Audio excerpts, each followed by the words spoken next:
Andrew, just the mindset of getting to the net and doing all the things you need to do in an elimination game? Yeah, I mean, I think it's going to be key. We got to create a little bit more around the front of their net, get a few more pucks and bodies to the front. I mean, you see the way the pucks are going in right now. It's, it's screen shots and it's, hitting in off shin pads and whatnot. So, got to create those greasy opportunities for us. Other questions? Center left, Andrew. Yeah, Andrew, you'd obviously seen Igor from somewhat of a distance before you came here. What was your first impressions of him and getting to play in front of him, and just what he brings to the room on the ice?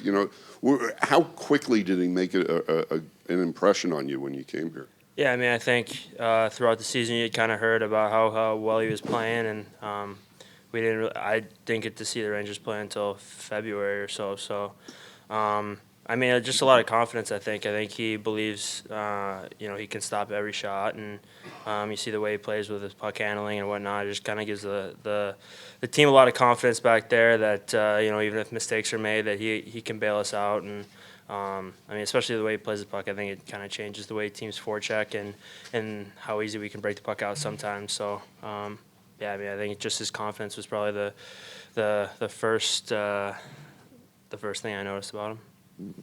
Center left to Vince. Andrew, Coach told us he's considering some changes for tonight, and he was saying it's a fine line between wanting to keep things steady, show kind of that steady hand, but also maybe creating a spark sometimes. So for you guys, how is it perceived? Can it give you a jolt if you have lineup changes in a game like this, or do you like having, kind of knowing where you're at and playing with familiar guys?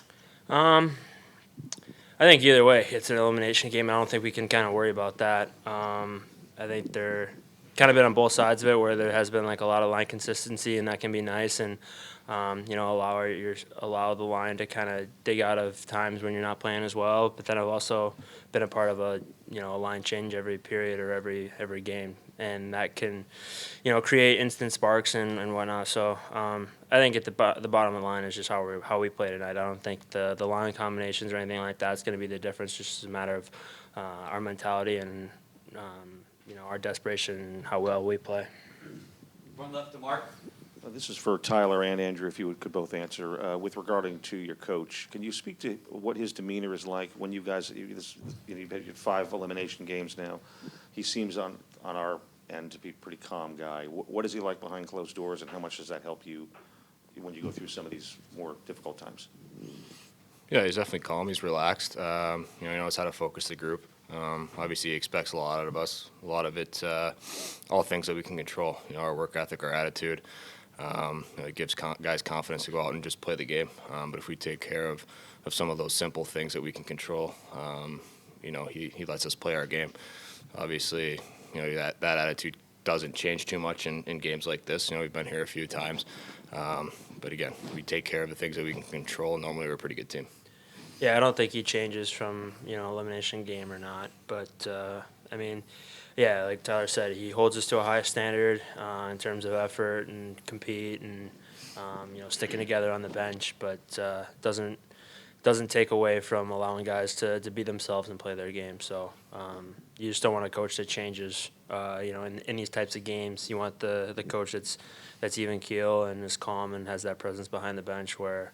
Even if things aren't looking good, there's still positivity and there's still, a level of belief in the room. We'll take a couple more. Front left, Colin. Tyler, I want to follow up on Vince's question about changing and lines changing and things like that. Your lines seem to play a little bit more in the last game, and I know that forechecking has been a big sort of topic in this series. What are you expecting, tonight in an elimination game for, that your line's going to have to do to help win this thing? Well, I think you already said the word, forechecking. We got to find a way to create offense. Whether it's trying to find a way to get odd-man rushes, second chances, opportunities, or grind one out down low, getting pucks and bodies to the net. I think our group, our line knows what's expected of us. It's not always pretty at times, but when we're efficient, I think it goes a long way for our group. Front right, Fuse. Andrew, the belief you have to have in the room when you're in a situation like you are tonight. Yeah, I mean, I think, been through it before. I've been in 5 elimination games now, I think, so we can't can't get comfortable in that though either. You know, like we gotta have that desperation and understand this is a bit of a different beast. So. Yeah, I mean, it's gonna have to be all out for 60+ minutes for sure. And there's no passengers. Everyone's got to be driving for sure. Center left, Molly. If both of you guys could answer this too, please. We asked you a variation of this question when you guys first joined the team, but in this playoff run in particular, what have you learned about this team? Well, I think it's a resilient group. I think that word's been used a lot.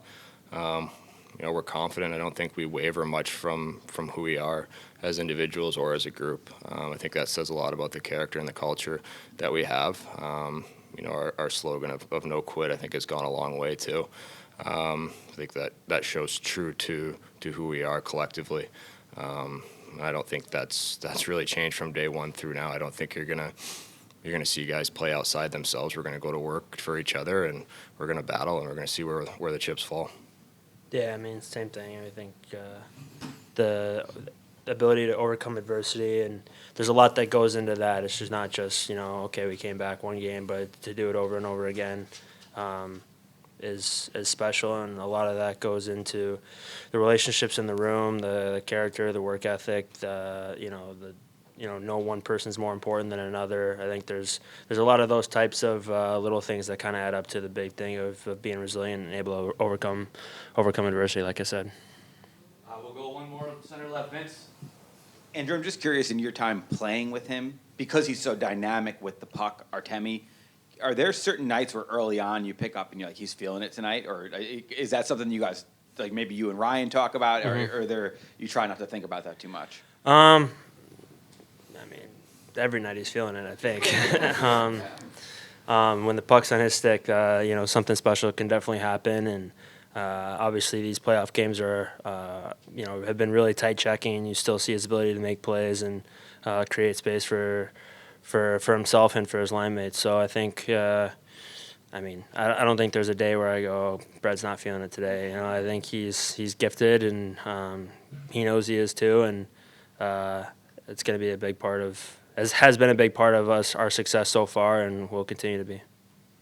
Thanks, guys.